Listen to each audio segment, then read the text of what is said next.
സ്നേഹ നിറഞ്ഞ നമ്മുടെ മഹാരാഷ്ട്ര മുഖ്യമന്ത്രി ശ്രീ ദേവേന്ദ്രജി സ്റ്റേജിലും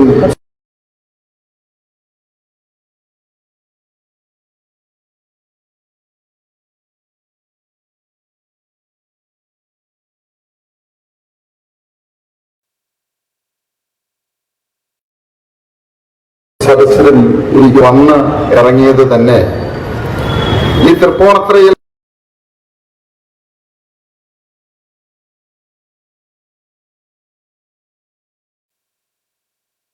ഒരു മാറ്റം വരണം.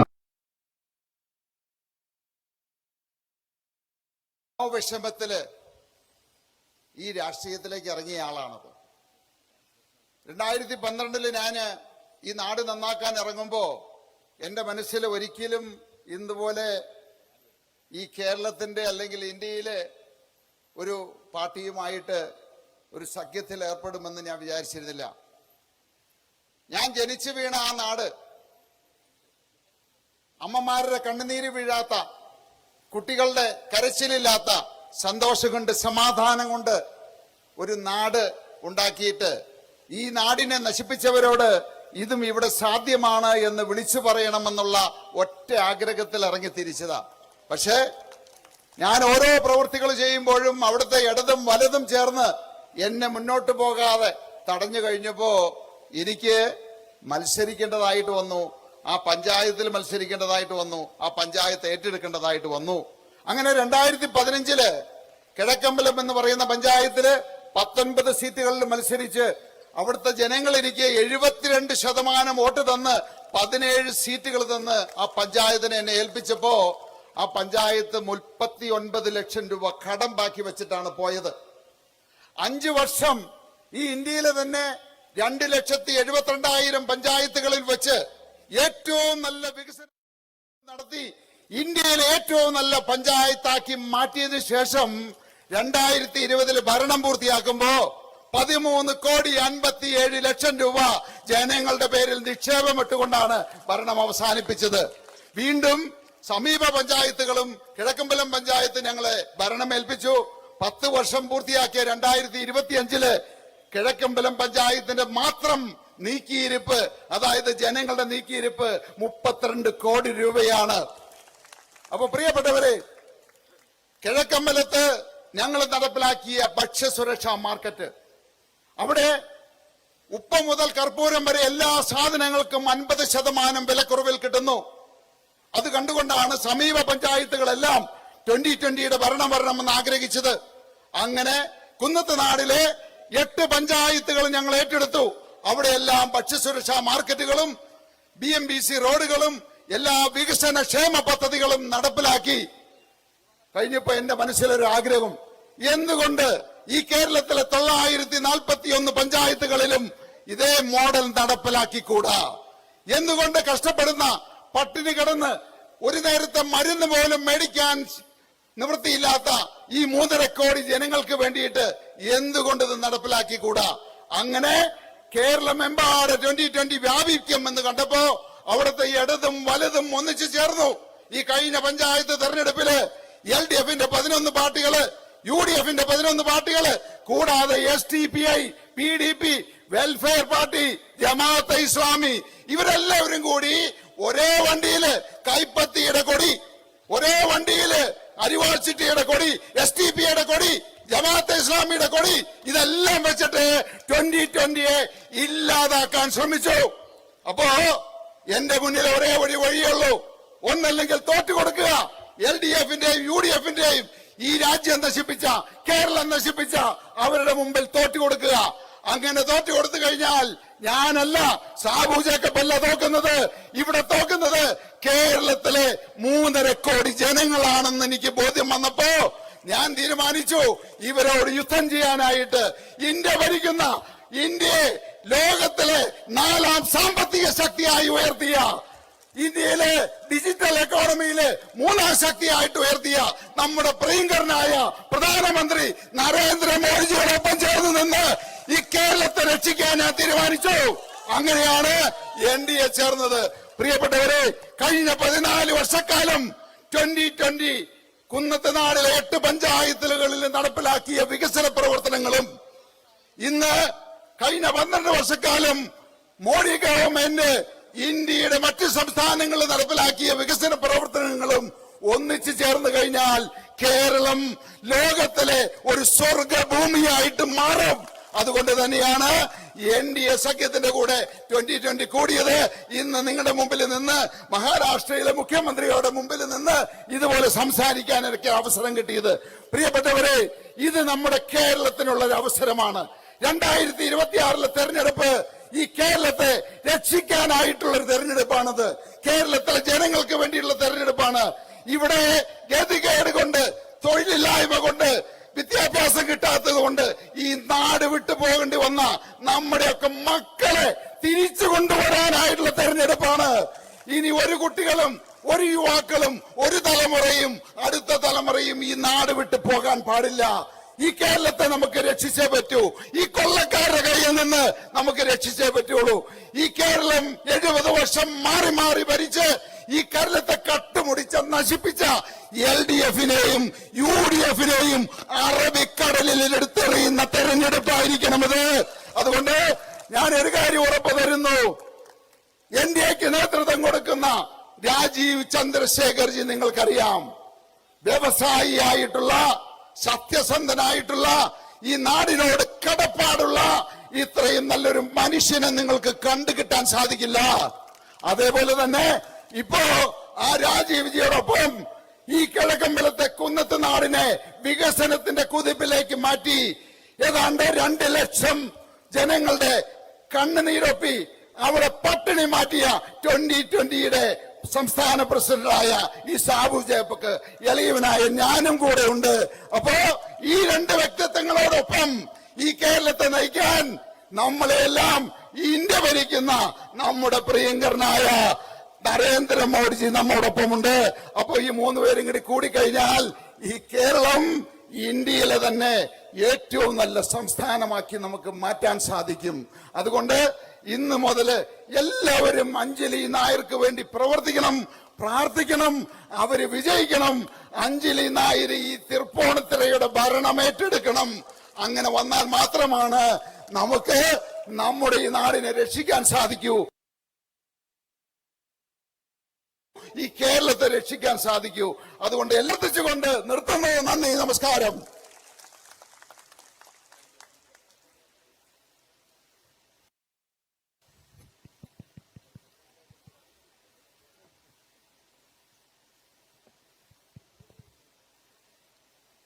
എല്ലാവർക്കും നമസ്കാരം.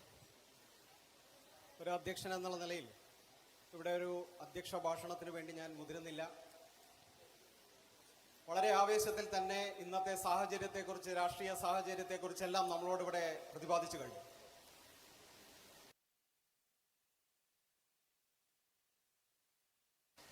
അതുകൊണ്ട് തന്നെ സമയത്തിന്റെ പരിമിതി മൂലം 2 വാക്കുകൾ പറഞ്ഞു. തലത്തിൽ ഇപ്പോൾ തെരഞ്ഞെടുപ്പ് നടക്കുമ്പോൾ തൃപ്പൂണിത്തുറ മുനിസിപ്പാലിറ്റിയുടെ ചെയർപേഴ്സൺ ഇവിടെ ഇരിപ്പുണ്ട്, അഡ്വക്കേറ്റ് PL ബാബു. തൃപ്പൂണിത്തുറ നഗരസഭയുടെ വൈസ് ചെയർപേഴ്സൺ ശ്രീമതി രാധിക വർമ്മയും ഇവിടെ ഇരിപ്പുണ്ട്. അത് ആ ഭരണം നമ്മൾ പിടിച്ചെടുത്തതാണ്. നമ്മൾ എല്ലാവരും ഒന്നിച്ച് നിന്നുകൊണ്ട്, ഈ ഇടതു വലത് മുന്നണികൾക്കെതിരെ നിന്നുകൊണ്ട്, ജനങ്ങളെ കാര്യങ്ങൾ പറഞ്ഞ് ബോധ്യപ്പെടുത്തിക്കൊണ്ട് നമ്മൾ പിടിച്ചെടുത്തതാണെങ്കിൽ ഇതേ വേദിയിൽ അഞ്ജലി നായർ MLA ആയിട്ടൊരു സ്വീകരണം കൊടുക്കുന്ന ഒരു പരിപാടി കൂടി ഇവിടെ നടത്തുമെന്ന് ഈ അവസരത്തിൽ സൂചിപ്പിച്ചുകൊണ്ട് NDA ചെയർമാൻ എന്നുള്ള നിലയിൽ എന്റെ അധ്യക്ഷ ഭാഷണം ചുരുക്കിക്കൊണ്ട് ഈ സമ്മേളനം ഔപചാരികമായി ഉദ്ഘാടനം ചെയ്യുന്നതിന് വേണ്ടി ആരാധ്യനായിട്ടുള്ള മഹാരാഷ്ട്രയുടെ വികസന നായകൻ, മഹാരാഷ്ട്രയുടെ ബഹുമാന്യനായിട്ടുള്ള മുഖ്യമന്ത്രി ശ്രീ ദേവേന്ദ്ര ഫഡ്നാവിസ് അവരെ ആദരപൂർവ്വം ക്ഷണിച്ചുകൊണ്ട് എന്റെ അധ്യക്ഷ ഭാഷണം ചുരുക്കുന്നു. നന്ദി, നമസ്കാരം. It's our great pleasure to welcome the Honorable Chief Minister of Maharashtra, Sri Devendra Fadnavis. Bharat माता की, भारत माता की, जय जय बीजेपी, जय जय एनडीए, जय जय मोदी जी,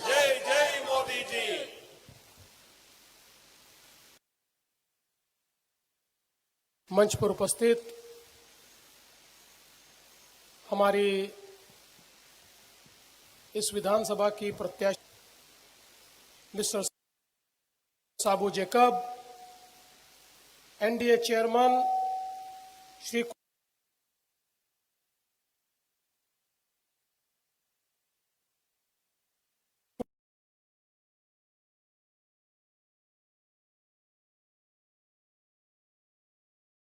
श्री वर्धन रेड्डी, साइजू, कुमार, सुषा पीएस, श्री कुमार जी,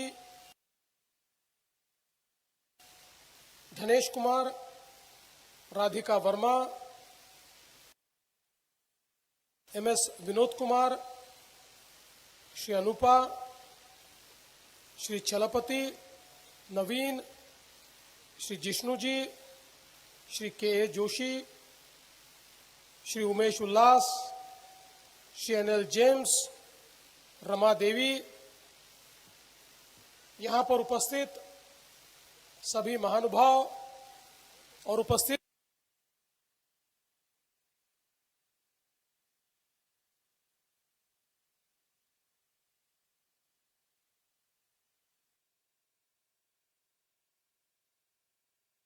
सभी बहनों और भाइयों, केरलत्तिल एंटे प्रियपट्टे एन्नम अभ्यर्थी कुन्नू। मुझे बहुत खुशी है कि आज आप सभी के बीच मैं यहां पर उपस्थित हूं और विशेष रूप से जिस केरला में बहुत वर्षों तक बीजेपी और एनडीए ने जिस प्रकार से बीजेपी को आशीर्वाद मिल रहा है, एक मेंबर ऑफ पार्लियामेंट, एक मेयर, 2 म्युनिसिपल चेयरमैन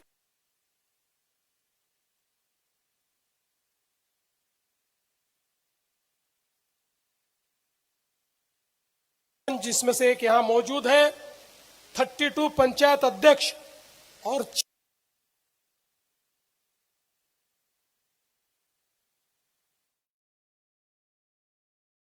को बहुत बहुत बधाई देता हूं।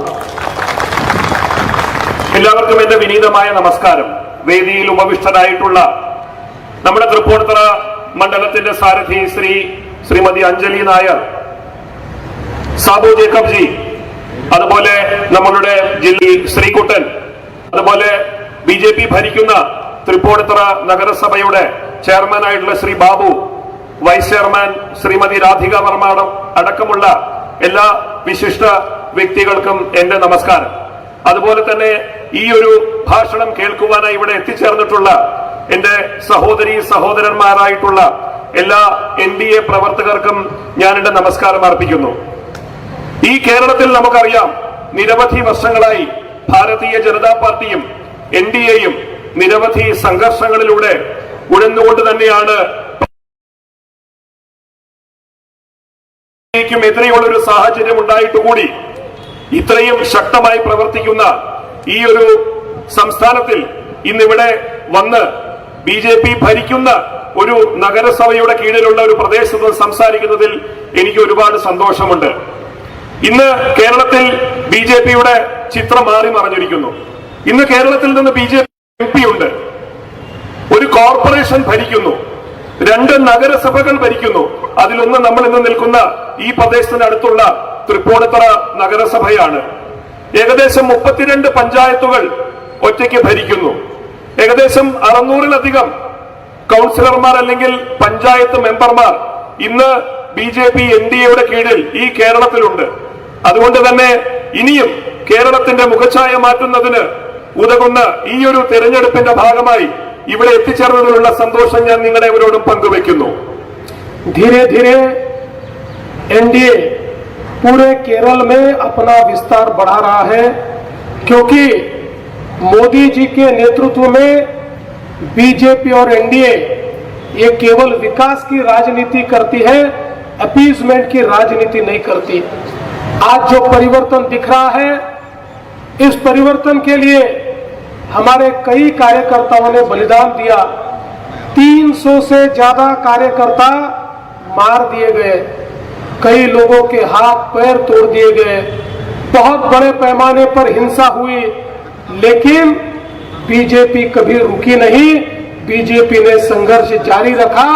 उन सभी कार्यकर्ताओं को आज मैं नमन करता हूं और मुझे बहुत खुशी है कि जिनकी दोनों टांगे तोड़ दी, ऐसे सदानंद मास्टर जी को राष्ट्रपति जी ने देश की संसद में एमपी के रूप में चुनकर भेजा है। കേരളത്തിൽ ബി ജെ പി നിരവധി വർഷമായി നേരത്തെ പറഞ്ഞ പോലുള്ള സംഘർഷങ്ങളോടെ ഉഴലുമ്പോൾ പോലും നിരവധി, അതായത് ഏകദേശം 300-ലധികം ബലിദാനികളെയാണ് ഈ പ്രസ്ഥാനത്തിന് അതിനുവേണ്ടി ബലി കഴിക്കേണ്ടി വന്നിട്ടുള്ളത് ഈ കേരളത്തിലുടനീളം. എന്നിട്ടും ബി ജെ പിയുടെ വളർച്ചയെ തടയിടാൻ നമ്മുടെ എതിരാളികൾക്ക് ഇതുവരെ സാധിച്ചിട്ടില്ല. ഓരോരോ ചുവട് വെച്ചുകൊണ്ട് ബി ജെ പിയും എൻ ഡി എയും കേരളത്തിൽ വളരെ ശക്തമായി അവരുടെ ചുവട് ഉറപ്പിച്ചുകൊണ്ടിരിക്കുന്ന ഈ ഒരു സാഹചര്യത്തിൽ നമ്മൾ നോക്കൂ, ഇത്രയും വലിയ സംഘർഷത്തിനിടയിൽപ്പെട്ടുകൊണ്ട് 2 കാലുകളും മുറിച്ചു മാറ്റപ്പെട്ട കമ്മ്യൂണിസ്റ്റ് നരാധമന്മാർ നടത്തിയ സദാനന്ദൻ മാസ്റ്ററുടെ കഥ തന്നെ നമ്മൾക്ക് അറിവുള്ളതാണ്. എന്നാൽ ഇന്ന് അദ്ദേഹത്തെ നമ്മളുടെ രാഷ്ട്രത്തിന്റെ രാഷ്ട്രപതി തന്നെ അദ്ദേഹത്തെ ഇന്ന് രാജ്യസഭയിലേക്ക് നോമിനേറ്റ് ചെയ്തിരിക്കുന്നു. അതാണ് കേരളത്തിന്റെ ഇന്ന് ഇന്ത്യൻ രാഷ്ട്രീയത്തിലുള്ള ഒരു പ്രാധാന്യം. അതുപോലെ തന്നെ ഈ 300-ലധികം ബലിദാനികൾക്ക് മുമ്പിൽ ഞാൻ എന്റെ കോടി നമസ്കാരം അർപ്പിക്കുന്നു. दोस्तों, त्रिपुरा, असम, बंगाल में भी केरलम जैसे 10 वर्षों में त्रिपुरा भी बदल गया, असम भी बदल गया। वहां बीजेपी और एनडीए की सरकार के आने के बाद उसकी राह पर चल दिया। और अब मैं बंगाल से आ रहा हूं, आपको यकीन के साथ कहना चाहता हूं, बंगाल भी इस बार बदलेगा। बंगाल में भी बीजेपी की सरकार आएगी। अब मैं आपको पूछने के लिए आया हूं, क्या आप केरलम में भी एनडीए की, बीजेपी की सरकार लाएंगे, मोदी जी की सरकार लाएंगे? നമുക്കറിയാവുന്ന മാതിരി ത്രിപുര, അസം, പശ്ചിമ ബംഗാൾ പോലെയുള്ള സംസ്ഥാനങ്ങളെല്ലാം ഭാരതീയ ജനതാ പാർട്ടിയെ സംബന്ധിച്ച് ഒരു ബാലികേറം അറിയായിരുന്നു. എന്നാൽ കമ്മ്യൂണിസ്റ്റ് പാർട്ടിയും കോൺഗ്രസ് പാർട്ടിയും നിരവധി വർഷം ഭരിച്ചു മുടിച്ച ഈ സംസ്ഥാനങ്ങളിൽ നോക്കൂ, ബി ജെ പി അല്ലെങ്കിൽ എൻ ഡി എയുടെ സർക്കാർ വന്നതിന് ശേഷം വന്നിരിക്കുന്ന ഒരു മാറ്റം, വികസനത്തിന്റെ ഒരു പാതയിലേക്ക് ഈ കൊച്ചു സംസ്ഥാനങ്ങൾ, ഇന്ന് ത്രിപുരയായിക്കോട്ടെ, അസം ആയിക്കോട്ടെ, ഇതുപോലെയുള്ള സംസ്ഥാനങ്ങളെല്ലാം മുന്നോട്ട് വന്നുകൊണ്ടിരിക്കുന്നു. ഞാൻ ഇന്ന് വരുന്നത് പശ്ചിമ ബംഗാളിൽ നിന്നാണ്. എനിക്ക് ഒരു കാര്യം ഉറപ്പിച്ച് പറയുവാൻ സാധിക്കും, ഇത്തവണ ബംഗാളും മാറും. അവിടെ B J P N D എയുടെ ഒരു സർക്കാർ തന്നെയാണ് വരുവാൻ പോകുന്നത്. അതുകൊണ്ട് തന്നെ ഞാൻ നിങ്ങൾ ഓരോരുത്തരോടും ചോദിക്കുകയാണ്, ബംഗാൾ മാറുന്നതിനോടൊപ്പം തന്നെ ഇത്തവണ എന്താണ് അവസ്ഥ? നമ്മൾ കേരളത്തെയും മാറ്റുവാൻ പോവുകയല്ലേ? ഇത്തവണ കേരളം മാറില്ലേ എന്നുകൂടി ഞാൻ നിങ്ങൾ ഓരോരുത്തരോടും ചോദിക്കുകയാണ്. केरलम को एक बहुत बड़ा इतिहास है, यहाँ की एक बहुत समृद्ध संस्कृति है। प्रधानमंत्री मोदी जी ने इसको केरलम नाम देकर उस संस्कृति और विरासत के साथ हम सबको जोड़ा है। और आज जब मैं त्रिपुनिथुरा के इस शहर में यहाँ पर आया हूँ, तो सबसे पहले भगवान संथाना गोपाल अर्थात भगवान विष्णु को कोटि प्रणाम करता हूँ। കേരള ചരിത്രത്തിൽ എത്രത്തോളം പ്രാധാന്യമുണ്ടെന്ന് നമുക്ക് അറിയുന്ന വിഷയം തന്നെയാണ്. നരേന്ദ്രമോദിജി വന്നതിന് ശേഷം ഈ കേരള എന്നുള്ള ഈ പേര് മാറ്റിക്കൊണ്ട് ഇന്ന് കേരളം എന്ന് തന്നെ മാറ്റിയിരിക്കുന്നു. അതായത് കേരളത്തിന്റെ സംസ്കാരത്തിനോട് യോജിക്കുന്ന വിധത്തിൽ ഈ സംസ്ഥാനത്തിനെ പാകപ്പെടുത്തുവാൻ നരേന്ദ്രമോദിജിയുടെ കേന്ദ്ര സർക്കാർ തയ്യാറായിരിക്കുന്നു. क्लासिकल आर्ट्स की इस नगरी को मैं प्रणाम करता हूं।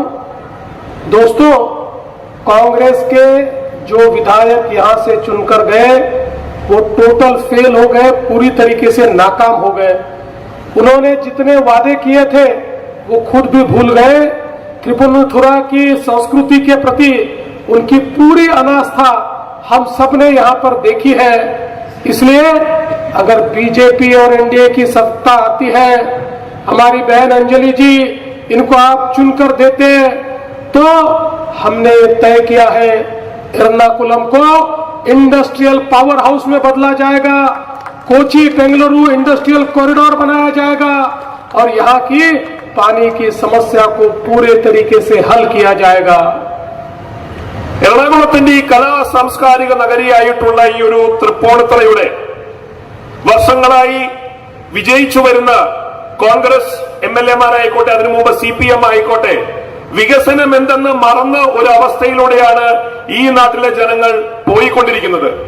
അതിനൊരു മാറ്റം ഉണ്ടാക്കണമെങ്കിൽ ഈ കോൺഗ്രസ് സ്ഥിരമായി ഈ മണ്ഡലം പിടിച്ചുകൊണ്ട് ഭരിച്ചു മുടിച്ചുകൊണ്ടിരിക്കുന്ന ഒരു സാഹചര്യത്തിന് മാറ്റം വരുത്തേണ്ട ഒരു ആവശ്യകതയുണ്ട്. ഞാൻ ഉറപ്പു നൽകുന്നു, നമ്മളുടെ ശ്രീമതി അഞ്ജലി നായറിനെ നമ്മൾ ഇവിടെ ഇത്തവണ തൃപ്പൂണിത്തുറയിൽ നിന്നും വിജയിപ്പിക്കുകയാണെങ്കിൽ ഈ എറണാകുളം ജില്ലയിലെ ഒരു വ്യവസായത്തിന്റെ ഒരു പവർ ഹൗസ് ആക്കി മാറ്റുന്നതിന് വേണ്ട എല്ലാ നടപടികളും കേന്ദ്ര സർക്കാരിന്റെയും ഭാരതീയ ജനതാ പാർട്ടിയുടെയും നേതൃത്വത്തിൽ ഞങ്ങൾ ചെയ്യുമെന്ന് ഒരിക്കൽ കൂടി ഉറപ്പു നൽകുകയാണ് നിങ്ങൾക്ക്.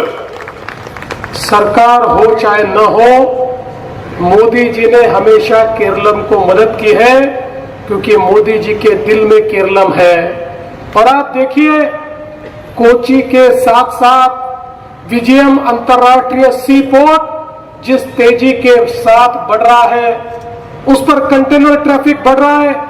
इस सी पोर्ट को कई दशकों तक केरलम की सरकार ने रोक कर रखा था, वंचित रखा था। दिसंबर 2024 में इसको मोदी जी के नेतृत्व में शुरू किया गया और अब पूरी दुनिया में 83rd नंबर पर ये ऑलरेडी पहुंच चुका है और इस पर 16,000 करोड़ रुपए का विस्तार कार्य और भी चल रहा है. കേരളത്തിൽ BJP-യുടെ സർക്കാർ ആണെങ്കിലും അല്ലെങ്കിലും ഒരു കാര്യം നമുക്ക് എല്ലാവർക്കും അറിവുള്ളതാണ്, ഉറപ്പു നൽകാൻ പറ്റുന്നതാണ്. എന്തെന്നാൽ ശ്രീമാൻ നരേന്ദ്രമോദിജിയുടെ മനസ്സിൽ കേരളത്തിന് എന്നും ഒരു പ്രത്യേക ഇടം തന്നെ നൽകിയിട്ടുണ്ട്. അതുകൊണ്ട് തന്നെ കേരളത്തിന്റെ വികസന പ്രവർത്തനങ്ങൾക്ക് വേണ്ടി യാതൊരു കുറവുകളും അദ്ദേഹം ഇതുവരെ കാണിച്ചിട്ടില്ല എന്നുള്ളത് നമുക്ക് അറിവുള്ളതാണ്. നോക്കൂ, നമ്മുടെ തിരുവനന്തപുരത്തിനടുത്തുള്ള വിഴിഞ്ഞം തുറമുഖ പദ്ധതി തന്നെ എത്രയോ പതിറ്റാണ്ടുകളായി കോൺഗ്രസും CPM-ഉം ഭരിച്ചിട്ടുകൂടി അതിനെ യാഥാർത്ഥ്യമാക്കുവാൻ സാധിക്കാത്ത കാലത്ത് NDA സർക്കാർ അധികാരത്തിൽ വന്ന് നരേന്ദ്രമോദിജിയുടെ നേതൃത്വത്തിലാണ് വിഴിഞ്ഞം പോർട്ടിന്റെ പണികൾ പൂർത്തീകരിച്ചതും അതിന്റെ രണ്ടാം ഘട്ടത്തിന്റെ പ്രവർത്തനങ്ങൾ ആരംഭിച്ചതും. അതിന് ഏകദേശം 16,000 കോടി രൂപയോളം വരുന്ന രണ്ടാം ഘട്ടത്തിന്റെ നിർമ്മാണവും ഈ അടുത്ത കാലത്ത് ആരംഭിച്ചിട്ടുള്ളതാണ്. ഇന്ന് വിഴിഞ്ഞം തുറമുഖം ലോകത്തെ 83ാമത്തെ ഏറ്റവും മികച്ച തുറമുഖത്തിൽ ഒന്നായി മാറി എന്നുള്ളത് തന്നെ നമ്മൾ ആ വ്യത്യാസം മനസ്സിലാക്കണം. മോദി വരുമ്പോൾ ഉണ്ടായ വ്യത്യാസം എന്താണ് എന്ന്. 16,000 करोड़ रुपए की लागत से यहाँ रेल नेटवर्क बनेगा, लॉजिस्टिक पार्क बनेगा, बंकरिंग की सुविधाएं बनेगी। 2029 तक यहाँ का ट्रैफिक कई गुना बढ़ेगा तो पूरे केरल में बहुत बड़े पैमाने पर इंडस्ट्री बढ़ेगी और केरल के तरुणों के हाथों को बड़े पैमाने पर काम मिलेगा, रोजगार मिलेगा. ഈ 16,000 കോടി രൂപയുടെ പദ്ധതി വിഴിഞ്ഞവുമായി ബന്ധപ്പെട്ട് നടപ്പിലാക്കുമ്പോൾ നമ്മളൊന്ന് മനസ്സിലാക്കണം, ഇതിലൂടെ ഉണ്ടാകാൻ പോകുന്നത് റെയിൽവേയുടെ വികസനം, ഇതിലൂടെ ഉണ്ടാകാൻ പോകുന്നത് നിരവധി ലോജിസ്റ്റിക് പാർക്കുകൾ നിർമ്മിക്കപ്പെടുന്നു. അതിനനുസരിച്ച് അത്രയധികം തൊഴിലവസരങ്ങൾ സൃഷ്ടിക്കപ്പെടുന്നു.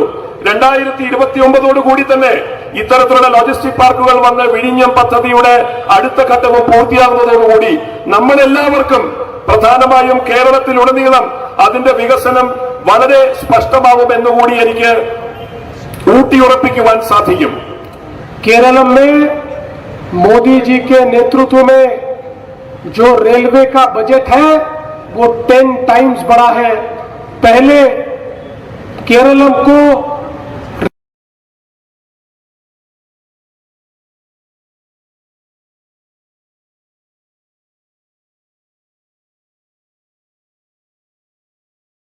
रेलवे के इंफ्रास्ट्रक्चर के लिए 372 करोड़ रुपीस मिलता था।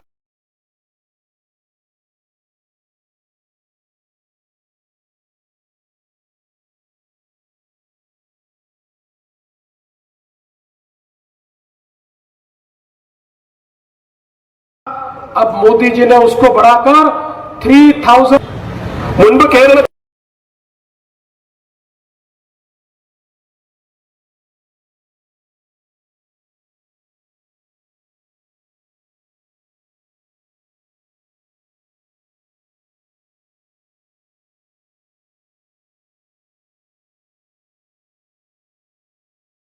റെയിൽവേ ബഡ്ജറ്റിൽ ലഭിച്ചിരുന്നത് നരേന്ദ്രമോദി അധികാരത്തിൽ വരുന്നതിന് മുമ്പ് കേവലം 307 ഇന്ന് ഏകദേശം 3797 ഭാരത് എക്സ്പ്രസുകൾ ഓടുന്നു. 3 അമൃത് ഭാരത് എക്സ്പ്രസുകൾ കേരളത്തിന്റെ റെയിലുകളിലൂടെ ഓടുന്നു. 35ഓളം റെയിൽവേ സ്റ്റേഷനുകൾ അമൃത് ഭാരത് പദ്ധതിയിലൂടെ അതിന്റെ മുഖച്ഛായ തന്നെ മാറ്റിയിരിക്കുന്നു എന്ന് മാത്രമല്ല, ഇന്ന് പല റെയിൽവേ സ്റ്റേഷനുകളും നമ്മൾ കണ്ടാൽ കേരളത്തിലെ പല എയർപോർട്ടുകളെക്കാളും വളരെ മികച്ച രീതിയിൽ പണി കഴിപ്പിച്ചിട്ടുള്ള റെയിൽവേ സ്റ്റേഷനുകളാണ് ഈ കാലത്ത് പണി കഴിപ്പിച്ചിട്ടുള്ളത്. एक जमाना था जब लोग कहते थे कि जिसके पास ऑयल है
കേന്ദ്രത്തിലെ മോദി സർക്കാർ തീരുമാനിച്ചിട്ടുണ്ട് ഈ 4 വ്യാവസായിക ഇടനാഴികളിൽ ഒന്നിൽ, റെയിൽവേ വ്യാവസായിക ഇടനാഴികളിൽ ഒന്നിൽ കേരളവും പെട്ടിട്ടുണ്ട്. അതിനർത്ഥം കേരളവും ഈ ലോക മാപ്പിലേക്ക് ഇടം പിടിക്കാൻ പോവുകയാണ് സെമി കണ്ടക്ടറിന്റെയും ഇത്തരത്തിലുള്ള റെയർ എർത്ത് എലിമെന്റ്സിന്റെയും കാര്യങ്ങളിൽ. भारतमाला परियोजना में केरलम के लिए 593 किलोमीटर के 20 हाईवे बन रहे हैं और इसके लिए मोदी जी ने 57,000 करोड़ रुपीस केरल के ഭാരതമാല പദ്ധതിയിലൂടെ ഏകദേശം 593 കിലോമീറ്റർ നീളത്തിൽ നമുക്കറിയാം 6 ലേനിലുള്ള ഹൈവേകളാണ് കേരളത്തിൽ പണിയുന്നത്. അങ്ങ് തെക്ക് മുതൽ വടക്ക് വരെ 6 ലേനിൽ ഹൈവേകൾ പണിയുമ്പോൾ അതിനായി മാത്രം ഈ കേന്ദ്ര സർക്കാർ മോദിജി ചെലവഴിച്ചിട്ടുള്ളത് 57,000 കോടി രൂപയാണ്. केरलम को नॉर्थ साउथ कॉरिडोर की कनेक्टिविटी देने के लिए हाईवे 66 का काम शुरू है. इसका काम पूरा होने के बाद विशेष रूप से वीडियम और कोची पोर्ट को इसके कारण बहुत फायदा मिलेगा और विशेष रूप से इसके कारण केरलम में पर्यटन की, टूरिज्म की और उद्योगों की बहुत बड़ी इन्वेस्टमेंट आएगी और केरलम का पूरा चित्र बदल जाएगा. ഉത്തര ദക്ഷിണ ഇടനാഴി, അതായത് ഹൈവേകളെ കന്യാകുമാരി മുതൽ കശ്മീർ വരെ ബന്ധിപ്പിക്കുന്ന ഈ ഭാരതമാലയിലെ ഉത്തര ദക്ഷിണ ഇടനാഴിയിൽ ഈ കേരളവും പെട്ടിട്ടുണ്ട്. അതിനർത്ഥം നമ്മളുടെ വിഴിഞ്ഞം തുറമുഖത്തിനും അതുപോലെ കൊച്ചി തുറമുഖത്തിനുമെല്ലാം ഈ ഹൈവേ വികസനം വലിയൊരു നാഴികക്കല്ലായി മാറും. അതിലൂടെ കേരളവും വികസനത്തിന്റെ പാതയിലേക്ക് വരും എന്നാണ് എനിക്ക് പറയുവാനുള്ളത്. आपको सुनकर आश्चर्य होगा, केरला में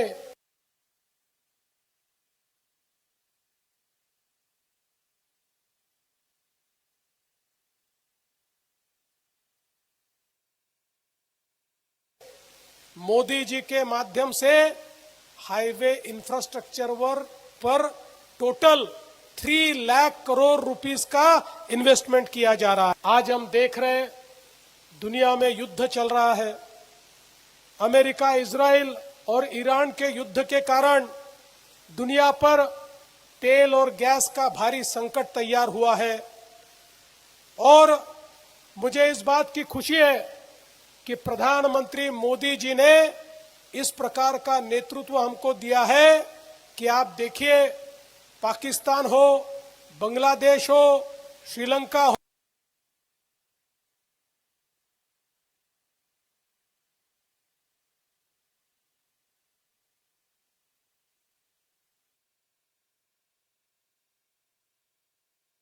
हो, म्यांमार हो, कोरिया तक, ये सारे, और एक दिन का भी लॉकडाउन मोदी जी ने भारत में नहीं होने दिया।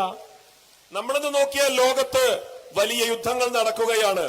അമേരിക്കയും ഇസ്രയേലും ഇറാനും ഗൾഫ് രാജ്യങ്ങളും തമ്മിലെല്ലാം നടക്കുന്ന യുദ്ധങ്ങൾ നടക്കുന്നത് മൂലം ഇന്ന് ലോകത്താകമാനം ഓയിലിനും, അതായത് ക്രൂഡ് ഓയിലിനും ഗ്യാസിന്റെയും എല്ലാം ഉപലഭ്യത കുറഞ്ഞു വരുന്ന ഈ ഒരു സാഹചര്യത്തിൽ മിക്കവാറും രാജ്യങ്ങൾ, അതായത് നമ്മുടെ അയൽപക്കത്തുള്ള പാകിസ്ഥാൻ ആയിക്കോട്ടെ, ബംഗ്ലാദേശ് ആയിക്കോട്ടെ, മ്യാൻമാർ ആയിക്കോട്ടെ, എന്തിനങ്ങ് കൊറിയ വരെ നിരവധി രാജ്യങ്ങൾ ഏകദേശം ലോക്ക്ഡൌണിന് സമാനമായ ഒരു സാഹചര്യത്തിൽ വന്നിരിക്കുന്നു. പക്ഷേ നരേന്ദ്രമോദിജി നേതൃത്വം നൽകുന്ന ഈ ഭാരത സർക്കാർ ഈ ഒരു രാജ്യത്ത് ഇത്രയും പ്രതിസന്ധികൾ ഉണ്ടായിട്ടും ഒരു ദിവസം പോലും നമ്മൾക്ക് ലോക്ക്ഡൌൺ ഉണ്ടായോ? ഇല്ല. നമ്മൾക്ക് എവിടെയെങ്കിലും പെട്രോളിനും ഡീസലിനും ഗ്യാസിനും ലഭ്യത കുറഞ്ഞിട്ടുണ്ടോ? ഇല്ല. അതാണ് നരേന്ദ്രമോദിയുടെ നേതൃത്വത്തിൽ നമ്മൾ ഈ രാജ്യത്ത് കൊണ്ടുവന്നിരിക്കുന്ന ഒരു വലിയ വ്യത്യാസം. लेकिन राहुल गांधी और सीपीएम की नीयत देखिए, देश में ऐसे समय भी इतनी गंदी राजनीति उन्होंने की।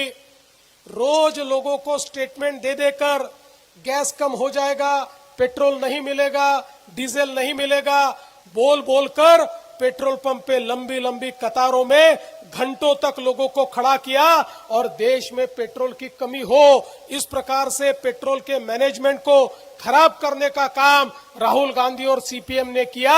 लेकिन मोदी जी ने उनकी हर हरकत को नाकाम कर दिया और भारत बड़ी ताकत के साथ खड़ा हुआ।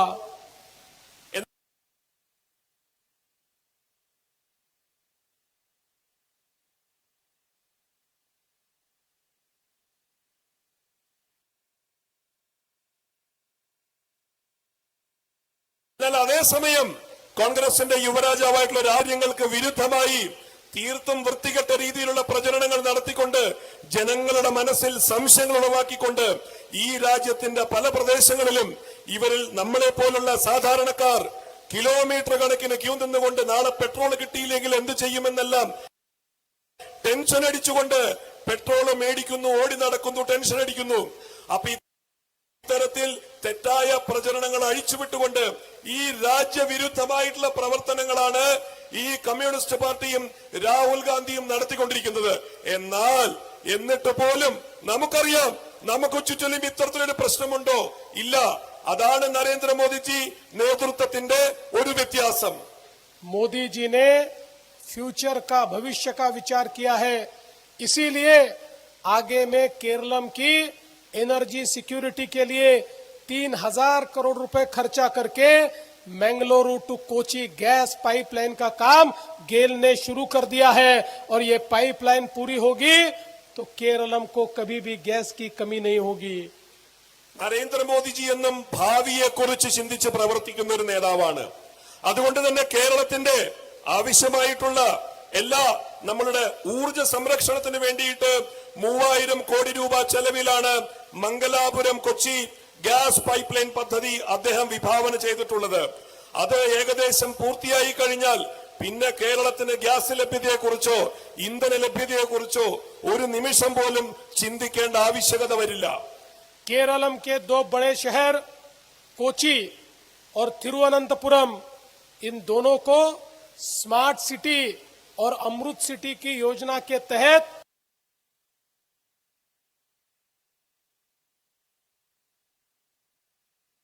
मोदी जी ने നഗരങ്ങളായിട്ടുള്ള കൊച്ചിക്കും തിരുവനന്തപുരത്തിനും അമൃത് ഭാരത് പദ്ധതിയിലൂടെ ഏകദേശം 5500 കോടി രൂപയാണ് അനുവദിച്ചിരിക്കുന്നത് നഗരവികസനത്തിനായിട്ട്. आज मोदी जी ने एक ही संदेश दिया है, सबका साथ, सबका विकास, सबका विश्वास और सबका प्रयास। इसी मंत्र के साथ सबको साथ में लेकर एनडीए और बीजेपी यहां पर विकास का कार्य करना चाहती है. നരേന്ദ്രമോദി വിഭാവനം ചെയ്യുന്നത് നമുക്കറിയാം. സബ്കാ സാത്ത് സബ്കാ വികാസ്, എല്ലാവരോടുമൊപ്പം എല്ലാവരുടെയും വികസനം, എല്ലാവരുടെയും प्रयास. एक और मोदी जी केरलम की सेवा कर रहे हैं और दूसरी ओर एलडीएफ की सरकार रोज केरला को लूटने का काम कर रही है. रोज नए नए घोटाले यहां पर हो रहे हैं और आप देखिए केरला की परिस्थिति क्या है. जो केरला शिक्षा के लिए, एजुकेशन के लिए नंबर 1 था, अब अनएम्प्लॉयमेंट के लिए नंबर 1 हो गया, इन्फ्लेशन के लिए नंबर 1 हो गया. ये केरला की परिस्थिति यहां के एलडीएफ की सरकार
തമ്മിലടിക്കുമ്പോൾ ആണ്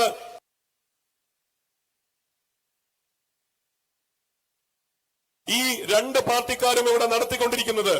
ഇത് ആദിശങ്കരന്റെ മണ്ണാണ്, ദൈവത്തിന്റെ സ്വന്തം നാടെന്നാണ് പറയപ്പെടുന്നത്. എന്നാൽ बीजेपी को, एनडीए को यहां पर नगर निगम में 21 सीटें मिली.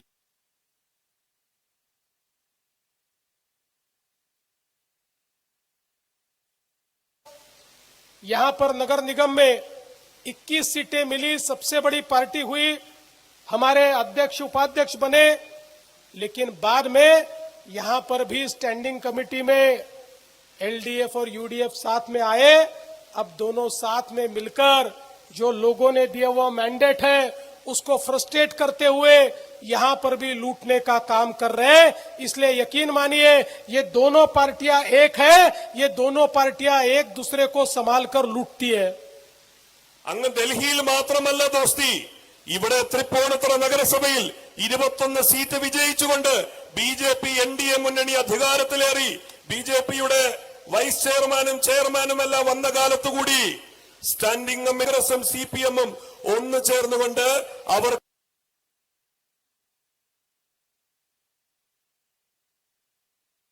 വേണ്ട സ്റ്റാൻഡിംഗ് ചെയർമാൻഷിപ്പുകൾ പങ്കിട്ടെടുക്കുന്ന കാര്യങ്ങൾ നമ്മൾ കണ്ടു കഴിഞ്ഞു.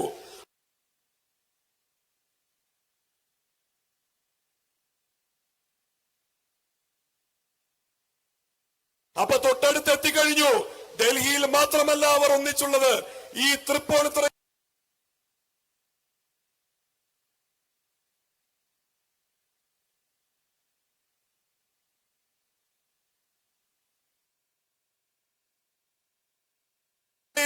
ഈ രണ്ട് പാർട്ടികളും ഒന്നാണ്. ഈ കപട രാഷ്ട്രീയത്തെയാണ് നമ്മൾ തിരിച്ചറിയുന്നത്.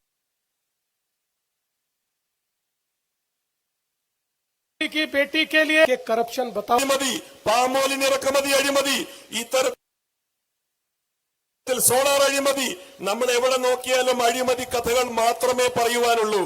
ഇനി ഈ കേരളത്തിൽ ഈ രണ്ട് പാർട്ടികളും നടത്തിയ അഴിമതി കഥകൾ പറയുവാനാണെങ്കിൽ എനിക്കൊരു വേദി മതിയാവില്ല. എത്ര മണിക്കൂർ വേണ്ടി വരുമെന്ന് പോലും എനിക്ക് സംശയങ്ങൾക്ക് വേണ്ടി വഴിവിട്ട രീതിയിലുള്ള സഹായങ്ങൾ, ഇറക്കുമതി അഴിമതി, ഇത്തരത്തിൽ സോളാർ അഴിമതി, നമ്മൾ എവിടെ നോക്കിയാലും അഴിമതി കഥകൾ മാത്രമേ പറയുവാനുള്ളൂ. ഇനി ഈ കേരളത്തിൽ ഈ രണ്ട് പാർട്ടികളും നടത്തി അഴിമതി കഥകൾ പറയുവാനാണെങ്കിൽ എനിക്കൊരു വേദി മതിയാവില്ല. എത്ര മണിക്കൂർ വേണ്ടി വരുമെന്ന് പോലും എനിക്ക് സംശയമുണ്ട്. जहां पर परंपरा को बचाना था वही इन्होंने अपने कार्यकर्ताओं को मंदिर के बोर्डों में घुसा दिया। पवित्र द्वारपाल का मूर्ति का सोना चोरी हुआ और हम सब लोग जानते हैं भगवान अय्यप्पा के कोषागार में भी इंस्टीट्यूशनल लूट, इस प्रकार की लूट इन्होंने मचाई। अरे मैं आपको कहना चाहता हूं ये भगवान को नहीं छोड़ते, भगवान को लूटने वाले आप तो इंसान हो, आपको कितना लूटेंगे, इसलिए अब इन लुटेरों को घर पर बैठा दो। അയ്യപ്പ സ്വാമിയുടെ ശ്രീകോവിലിന്റെ നട തന്നെ വിറ്റ് തുലച്ചവന്മാരാണ് ഈ LDF സർക്കാർ, നമുക്കറിവുള്ളതാണ്. നമ്മളെ മാത്രമല്ല കൊള്ളയടിക്കുന്നത്, ദൈവത്തിനെ പോലും വെറുതെ വിടുന്നില്ല. ഭഗവാനെയും കൊള്ളയടിച്ചുകൊണ്ടിരിക്കുന്നു, നമ്മൾ മനുഷ്യരെയും കൊള്ളയടിക്കുന്നു. ഇനിയും എത്ര കാലം നമ്മൾ ഇതിനു വേണ്ടി കാത്തു നിൽക്കണം? ഇനിയും എത്ര കാലം നമ്മൾ ഇവരെ അനുവദിച്ചു കൊടുക്കണം ഇത്തരം അഴിമതികൾക്കും കള്ളക്കഥകൾക്കും വേണ്ടിയിട്ട്? आज हम देख सकते हैं CPM के 3 नेता चोरी करते हुए पकड़े गए। उनको बचाने के लिए कौन आया? उनको बचाने के लिए LDF आया।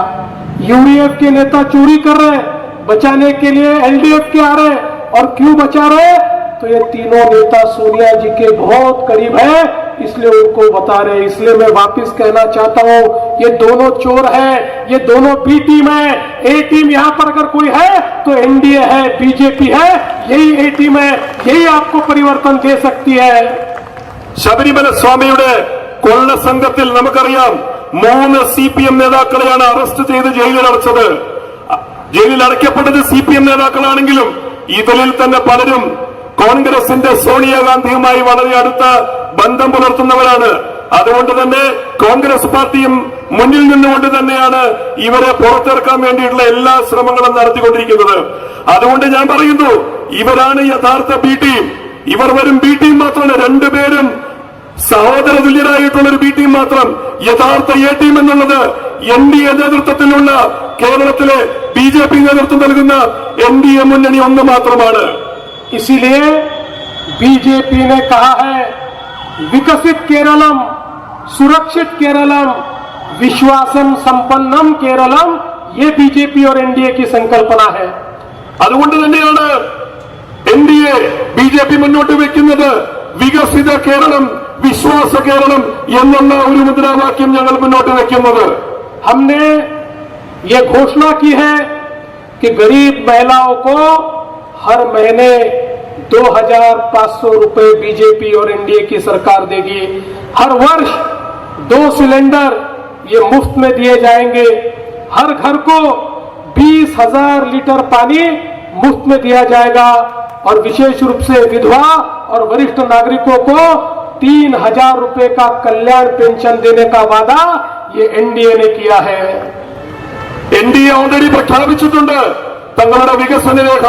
അതിൽ പറയുന്നത് പാവപ്പെട്ട വനിതകൾക്ക് എല്ലാവർക്കും ഒരു മാസം 2,500 രൂപ ഈ സർക്കാർ NDA സർക്കാർ അധികാരത്തിൽ വന്നാൽ നൽകുമെന്ന്. അതുപോലെ പാവപ്പെട്ടവരുടെ വീടുകളിൽ ഓണത്തിനും ക്രിസ്മസിനും ഓരോ വീതം LPG സിലിണ്ടർ നൽകുമെന്നും അതുപോലെ 20,000 ലിറ്റർ വെള്ളം വരെ ഒരു മാസം സൗജന്യമായി അനുവദിക്കുമെന്നും മാത്രമല്ല ക്ഷേമ പെൻഷൻ NDA സർക്കാർ അധികാരത്തിലെത്തിയാൽ 3,000 രൂപയായി ഉയർത്തുമെന്നും നമ്മൾ ഇതിനോടകം പ്രഖ്യാപിച്ചിട്ടുള്ളതാണ്. इसलिए मैं आपको इतना ही निवेदन करता हूं, अब हमें यहां से NDA की 2020 की कैंडिडेट हमारी बहन अंजलि नायर जी को चुनकर देना है। उनका चिन्ह जैकफ्रूट है। जैकफ्रूट ये हमको चुनकर भेजना है।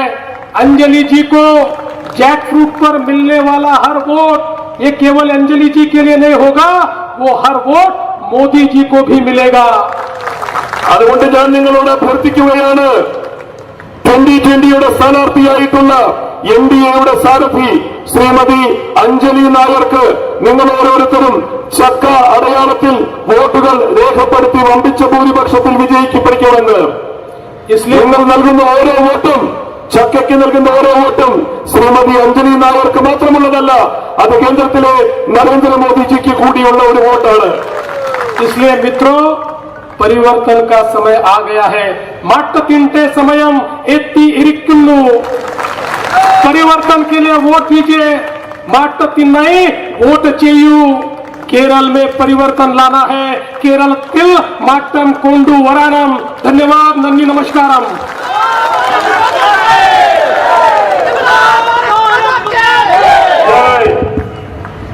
ഈ കൺവെൻഷന് ഔദ്യോഗികമായി നന്ദി പറയുന്നതിന് വേണ്ടി നമ്മുടെ പ്രിയപ്പെട്ട സ്ഥാനാർത്ഥി അഞ്ജലി എസ് നായരെ ക്ഷണിച്ചുകൊള്ളുന്നു.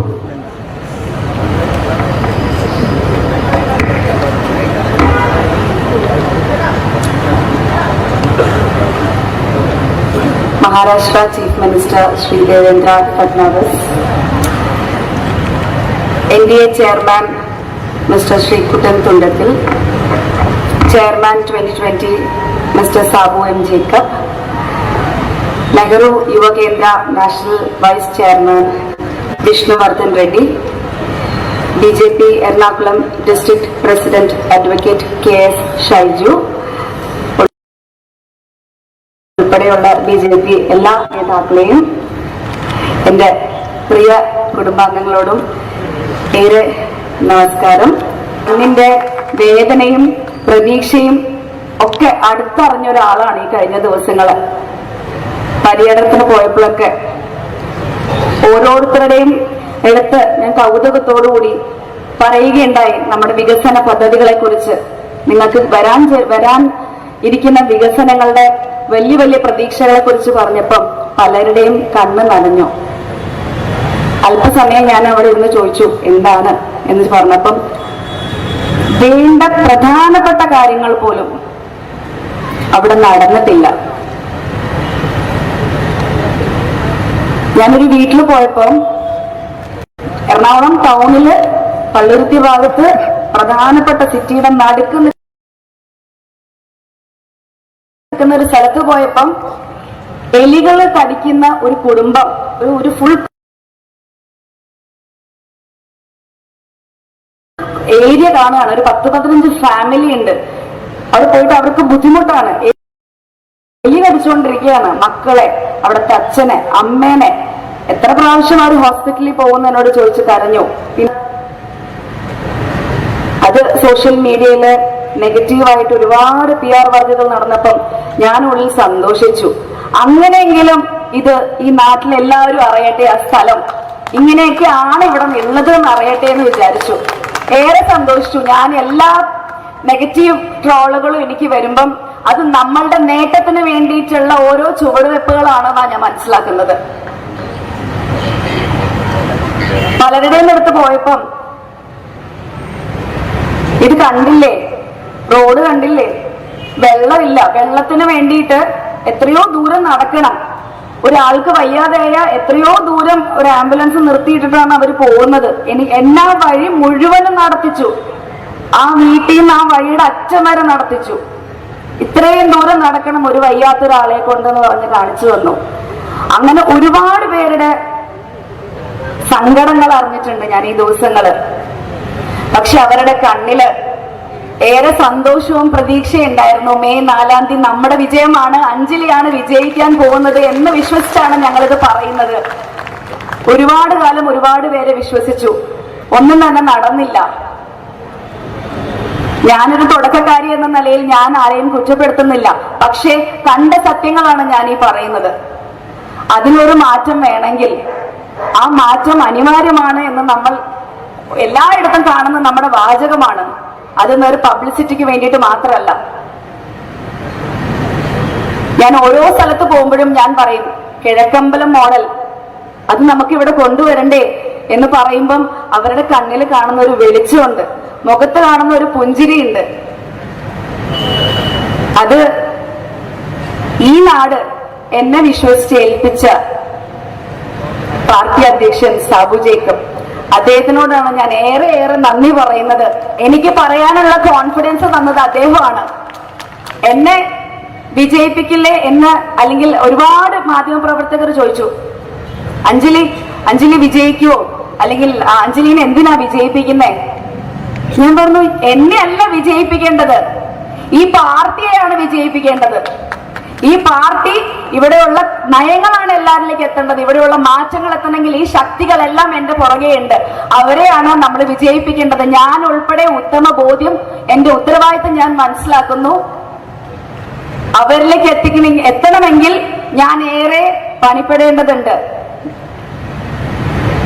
എന്റെ 2 പെൺകുട്ടികള്, അതിൽ ചെറിയ മോള് എന്നെ വിട്ട് നിൽക്കാറ് പോലുമില്ല. 3 വയസ്സായിട്ടേ ഉള്ളൂ. ഇന്ന് വരെ ഞാൻ അവളെ വിട്ട് മാറിയിട്ടില്ല. ഷൂട്ടിങ്ങിന് പോകുമ്പോൾ പോലും ഞാൻ കൊണ്ടുപോയിട്ടേ ഉള്ളൂ അവളെ. അവളെ രാവിലെ 6 മണി മുതൽ രാത്രി 10 മണി വരെ ഞാൻ എന്റെ അമ്മയെ എടുത്താക്കിയിട്ട്, ഇവരെ വിശ്വസിച്ച്, നമ്മുടെ പാർട്ടിയെ വിശ്വസിച്ച്, നിങ്ങളെ വിശ്വസിച്ച് ഞാൻ നടക്കുകയാണ്. എനിക്കറിയാം എന്റെ കൂടെ നിങ്ങളുണ്ട്. ആ പ്രാർത്ഥന മതി. എന്റെ മക്കൾ സമാധാനമായിട്ടാണ് ഇത്രയും ദിവസം വീട്ടിൽ നിന്നത്. ഓരോ നിമിഷവും എനിക്ക് ക്ഷീണമില്ലെന്ന് ചോദിക്കുമ്പോഴും, എന്നേക്കാളും ഉപരി വെയിലത്ത് നടക്കുന്ന, ബൈക്കിൽ നടക്കുന്ന ഓരോ ചേട്ടന്മാരും അച്ഛന്മാരും അമ്മമാരും, അവർക്ക് എന്നേക്കാളും അപ്പുറം ക്ഷീണം അവരത് ഊർജമാക്കി എടുക്കുകയാണ് ഈ പാർട്ടിയുടെ വിജയത്തിന് വേണ്ടിയിട്ട്. ഏറെ സന്തോഷമുണ്ട്. ഞാൻ വീട്ടിൽ പോയി 2-3 മണിക്കൂർ ഉറങ്ങുമ്പം പല രാത്രികളും പലരും ഉറക്കമുളച്ച് പോസ്റ്റർ ഒട്ടിക്കാൻ ഇറങ്ങുകയാണ്. ഒരു ഉദാഹരണമായിട്ട് പറയുകയാണെങ്കിൽ, ദീപ ചേച്ചിയും ഷീജ ചേച്ചി 2 പേര് രാത്രി 11-11:30 മണിക്ക് പോസ്റ്റർ ഒട്ടിക്കാൻ വേണ്ടി ഇറങ്ങുകയാണ് വീട്ടിൽ നിന്ന്. നേരെ സമയത്ത് സ്ത്രീകൾ ഒരു 10 മിനിറ്റ് വീട്ടിൽ നിന്ന് ഇറങ്ങിയാൽ നമുക്കറിയാം എന്തായിരിക്കും വീട്ടിൽ നിന്ന് ഉണ്ടാവുന്ന പ്രശ്നമെന്ന്. അവര് നമ്മുടെ പാർട്ടിക്ക്, നമ്മളുടെ വിജയത്തിന് വേണ്ടിയിട്ട് രണ്ടും കൽപ്പിച്ചങ്ങ് ഇറങ്ങുകയാണ്. അതുപോലെ എല്ലാ കുടുംബങ്ങളും എല്ലാ രീതിയിലും എല്ലാ പ്രവർത്തനങ്ങളിലും അവർ ഇൻവോൾവ് ചെയ്യുന്നുണ്ട്. അത് അവരെന്നെ അറിയിക്കുന്നുണ്ട്. ഇപ്പൊ ഞാൻ ഇവരുടെ കൂട്ടത്തിൽ, ഇവരുടെ കുടുംബത്തിൽ ഒരാളാണ്. എന്റെ BJP എന്ന് പറയുന്ന വലിയ കുടുംബത്തിലൊരു മകളാണ് ഞാൻ.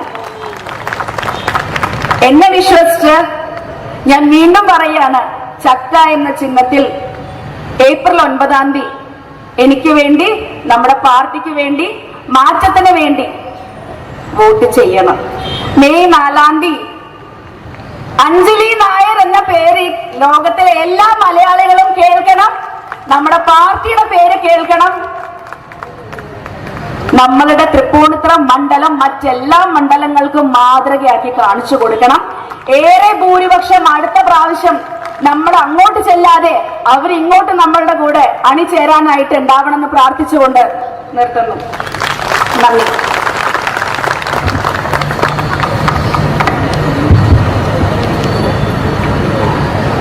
LJP പാർട്ടിയുടെ സ്വീകരണത്തിന് സംസ്ഥാന ജനറൽ സെക്രട്ടറി ശ്രീ എം ചലപതിയെ സ്നേഹപൂർവ്വം ക്ഷണിക്കുന്നു.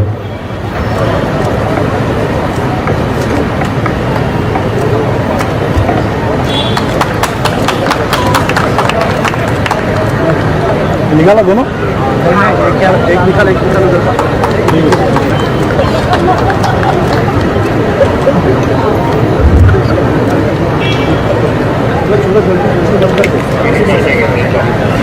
पहले बंद